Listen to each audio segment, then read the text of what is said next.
Assalamualaikum warahmatullahi wabarakatuh. Saya akan menjelaskan tentang pengertian Al-Quran, proses turunnya Al-Quran, sejarah Al-Quran, dan jenis-jenis Al-Quran. Pertama-tama saya akan menjelaskan tentang pengertian Al-Quran.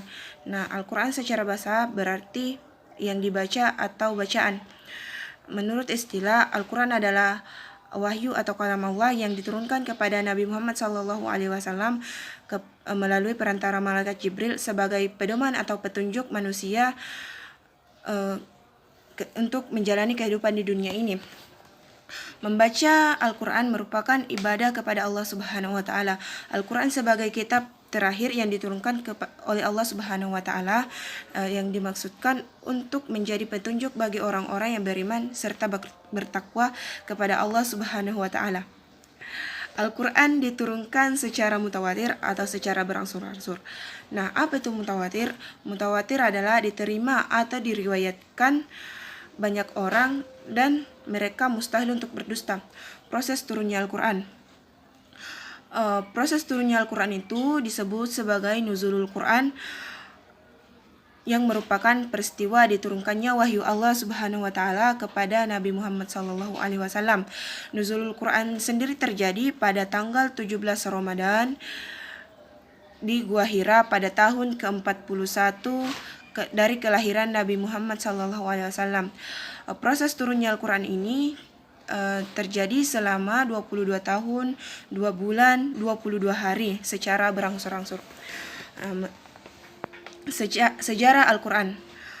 Nah, melalui malaikat Jibril, Al-Quran sebagai wahyu diturunkan oleh Allah kepada Nabi Muhammad yang saat itu tengah berada di Jabal Nur atau di Gua Hira. Saat itu Rasulullah SAW berusia 40 tahun, 6 bulan, 8 hari menurut tahun Komariah. Awal turunnya Al-Quran diawali dengan 5 ayat. Pertama, surah Al-Alaq. Wahyu selanjutnya diturunkan jedanya itu selama 3 tahun. Keempat, macam-macam Al-Quran atau jenis-jenis Al-Quran. Nah, jenis Al-Quran atau mushaf yang kita pakai di Indonesia ini terbagi menjadi 3 macam.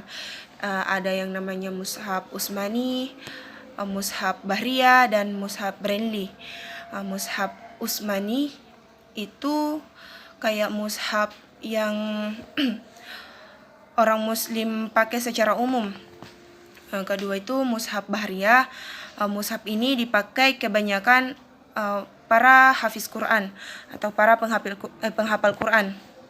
Sedangkan mushaf Braille ini kebanyakan dipakai atau mushaf yang dipakai oleh para tunanetra atau biasa disebut juga itu Al-Quran Timbul.